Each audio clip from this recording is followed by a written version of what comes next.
Well, good morning, folks. Well, I'm not sure what time you'll be watching this, but it's early Friday morning, and we have a big weekend planned of planting trees and shrubs. We want to take you through that step by step. We're going to show you the whole thing. We've got a lot of cool plants that we're going to be unboxing and planting. The forecast is rain, so we have several people coming to help tomorrow, and we'll be probably working through Sunday as well. We have about 800 plants to plant. So stick with us, we'll take you through all of them. We're going to unbox a lot of them, show you exactly how we plant them, and let you know how our progress goes for the weekend.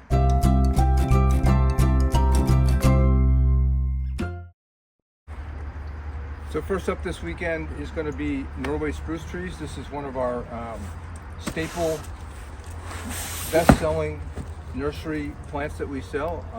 We try to buy the largest ones that we can, and so we buy what are known as 2-2 transplants, which means that this plant was in the ground for 2 years as a little seedling, starting from a seed, and then 2 more years they spread them out and transplant, or at least thin them out so they have more room to grow. And so these trees, of which we have 400 of here, about 50, there's 50 per box. They are 4-year-old trees already. So I'm going to take one out and show you what that looks like.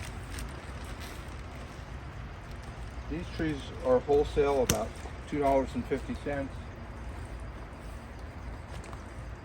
They'll grow to a size that we can sell in 2 to 3 years, and they'll be good-sized trees. So they don't really weigh too much. But you're going to pull them out, and you'll see how enormous they already are as we pull a couple of them out to show you.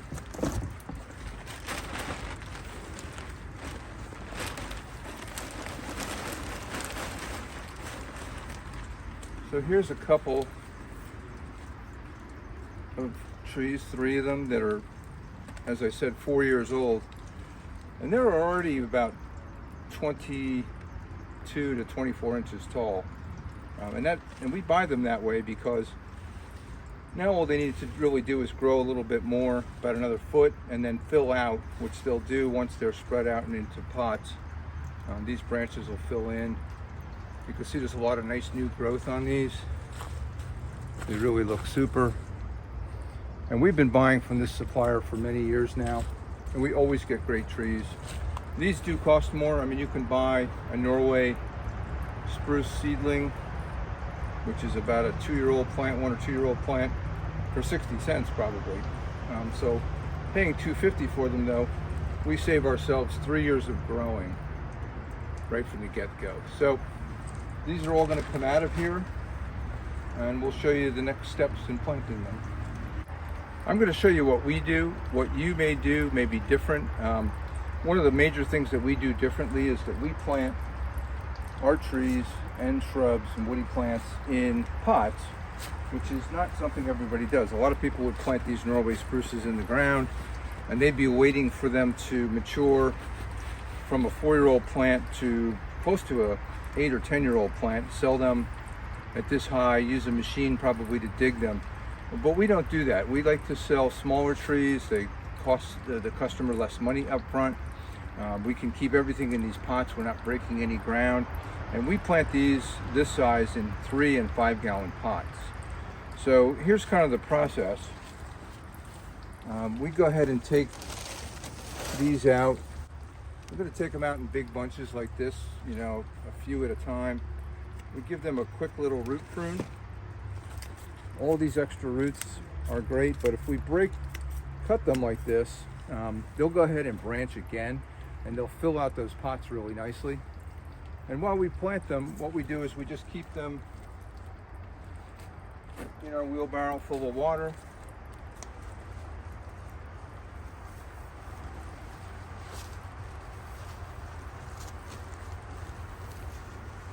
You can see we have everything kind of here all in one station. This is not our small micro nursery where we're just doing small plants. This is for our bigger nursery, and this is really for some more serious production. You know, the 4,000 or 5,000 plants per year type of scale. So we'll root prune all of these, put them in the water,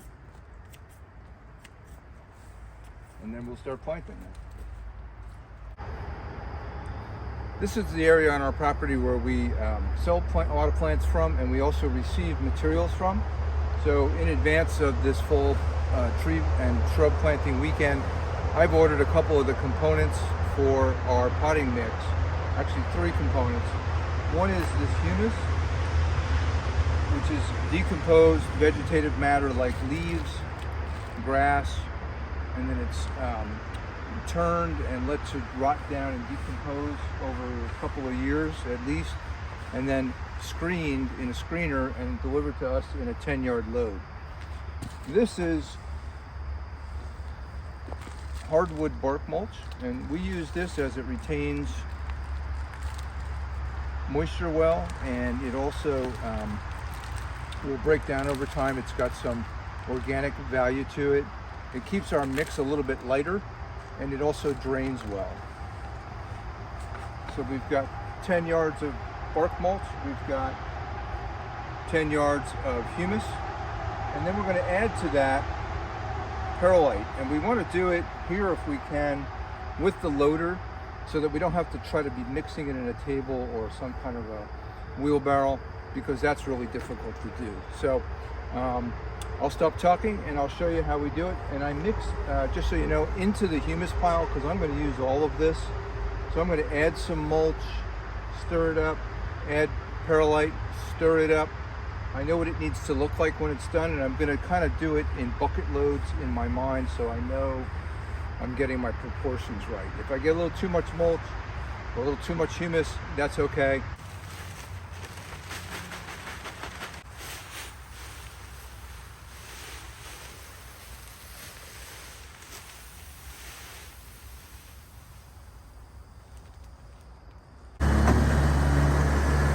To start, I've added 2 4 cubic foot bags of perlite to my pile. Probably should have been wearing a dust mask today because it's very dusty. But perlite's added, and I like to mix it with the humus first. And I'm only really working about a quarter of this pile. Even though I'm dumping it on top, I want to get some of the humus and the perlite mixed together so I can distinguish it from the hardwood bark mulch. They're a little bit hard to tell the difference between humus and bark mulch when they're mixing. So this way I know which is the humus and which is the bark mulch, and I can get my proportions correct. So I'll mix these a bit, and then I'll move over to get some of the hardwood and start to mix that in.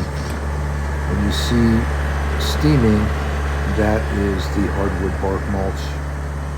It does get warm in the pile and does steam quite a bit on a cold morning.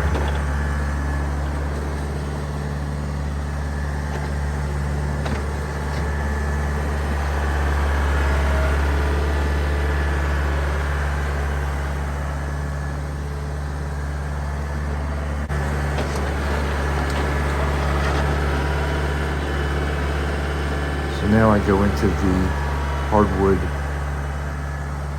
shredded hardwood bark mulch and add that to my humus and perlite. And believe me, none of this has to be done too carefully. You rough mix it and then you fold it a few times, and before you know it, you have a great mix.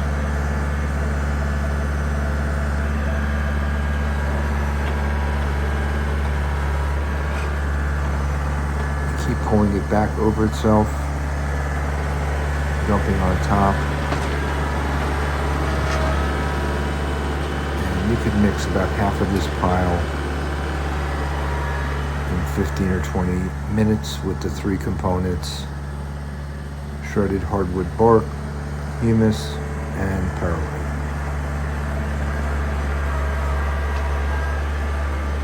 Just to mention, we will add about 10 total bags of perlite to this whole mix. Having to duck in and out of the rain quite a bit today because it's just been raining on and off. But when we get so many plants in a weekend, we really have to try to plant as best as we can. So we've got a little umbrella up. I'm working by myself today. I have about 800 plants to plant. Some of them are just going in 1 gallon. They'll go really quickly. But these bigger spruces that are going to go into 3 and 5 gallon pots, they take longer. They take more potting mix. And I'm lucky if I can do about 100 of those a day. So I'm going to get my 100 done today. Tomorrow we have 3 people coming. We should get 200 or 300 of the 1 gallons done tomorrow, plus another about 300 of the spruces. So I've already gone ahead and root pruned all of these guys, and I'm going to keep them in my wheelbarrow. I don't recommend you leave them sitting for a long time in straight water, but it's absolutely great to keep them while you're working. And I've trimmed these roots back just a little bit. Sometimes I have to give them a little bit more. I don't want them as much long as I want them to keep branching out and fill this pot up. So I start my pot with about a scoop of soil mix, and then we bring in more.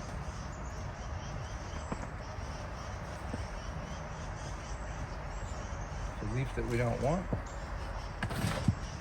We're using our mix of humus and bark mulch, hardwood bark mulch, and perlite. And one of the things we've learned over the years is, as much as you think you filled this pot up, it's going to settle a lot. So you really want to overfill. You want to settle that dirt mix down. Get your plant in at the right level. Make sure you cover all the roots. And then really top it off.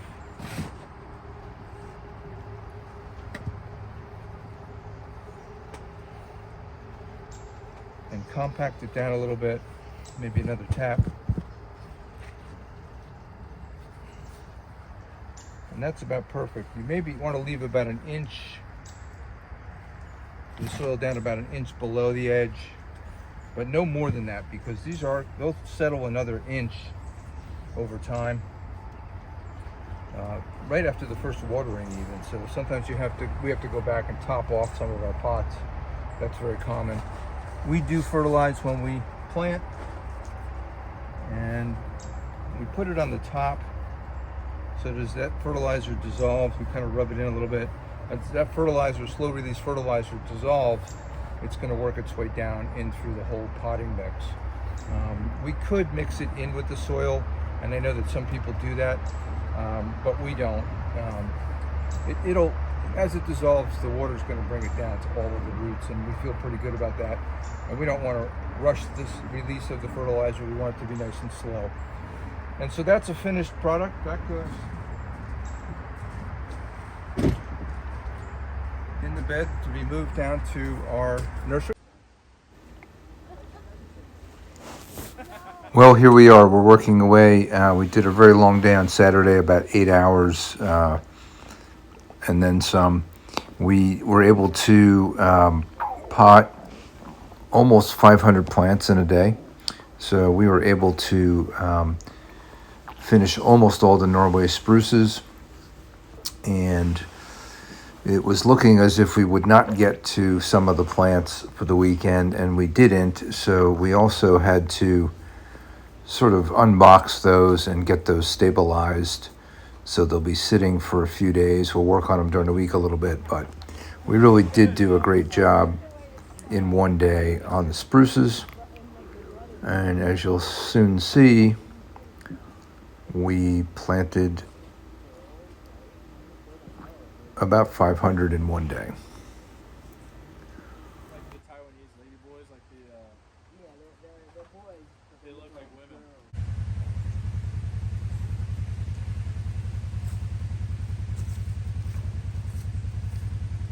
Here's a new section we're developing of our nursery. We needed more space and have an extra area that we're going to be utilizing.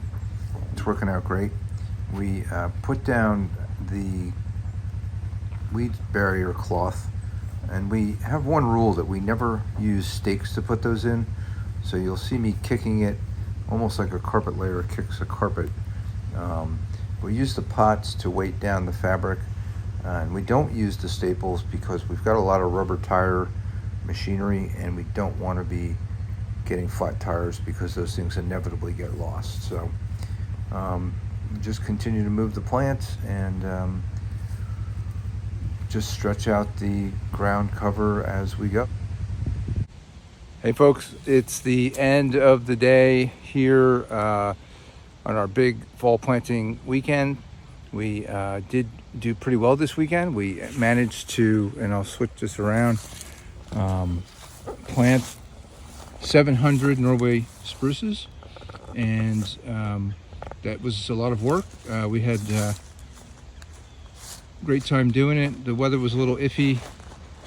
We had some rain, but just wanted to show you something so you know what to look for when you're buying plants. So we buy most of our Norway spruces from one supplier, one grower. And if you look at all of these here up in the beginning, these are all the 2-2 transplants that I mentioned, and they are very consistent in size. The only thing that we found as a surprise was we found a few that were much larger. And I will show you some of those. These really are enormous. We put those in 5-gallon, trade gallon pots instead of 3. And these are huge trees. They're like almost ready to sell, some of them, compared to, as to what people like to buy in terms of small trees. If they grow about another foot, they're going to be ready to go. And so that was from our main supplier, who we really like. They do a great job. They're very consistent. We did get a few little ones in there, but those were probably just freebies. So then we planted 300 from another grower, and you can sort of start to see where those came in. So they are really inconsistent. Some of them are larger. We did get a couple of 5-gallon size ones out of those batches, but in a bundle of 20, you'd have one huge tree, a bunch of medium size, and then quite a few small ones. And when I say small, that's not really a 2-2 transplant. That's like a 2 or 3 year old tree, not a 4-year-old tree. So I think on average we got our money's worth. They were about $1 less expensive than our normal supplier. So on average, I think we got what we paid for. We got some really nice ones, and then we got some very small ones. And I guess it will average out. One of the considerations, though, is, we try to buy these a certain size so they're going to be mature and ready to sell at a certain point. And this is kind of a mishmash. I mean, some of them are going to be ready in the 2 or 3 year typical time frame that we grow them. Some are going to be more. They're going to be at least another year. So some of these plants will be down here for 4 years growing. And you can see towards the end here, I mean, some of these are really pretty small. And we wouldn't pay for those what we paid for these. However, some of the trees were pretty large, and they're fine for that price. In fact, they're great. So the average price is good. It is about $1 a tree lower than what we pay from our kind of premium supplier. But that's what you get sometimes. So coming up in part 2 of fall planting, we're going to have quite a bunch of more interesting plants, including junipers, mugo pines, rhododendrons, PJ and rhododendrons, which we love, and a couple of others. So thanks for watching. Give us a like and subscribe if you can. We really appreciate you watching, and your liking and subscribing keeps us going so we can keep bringing you information like this if this is of interest to you. So thanks very much.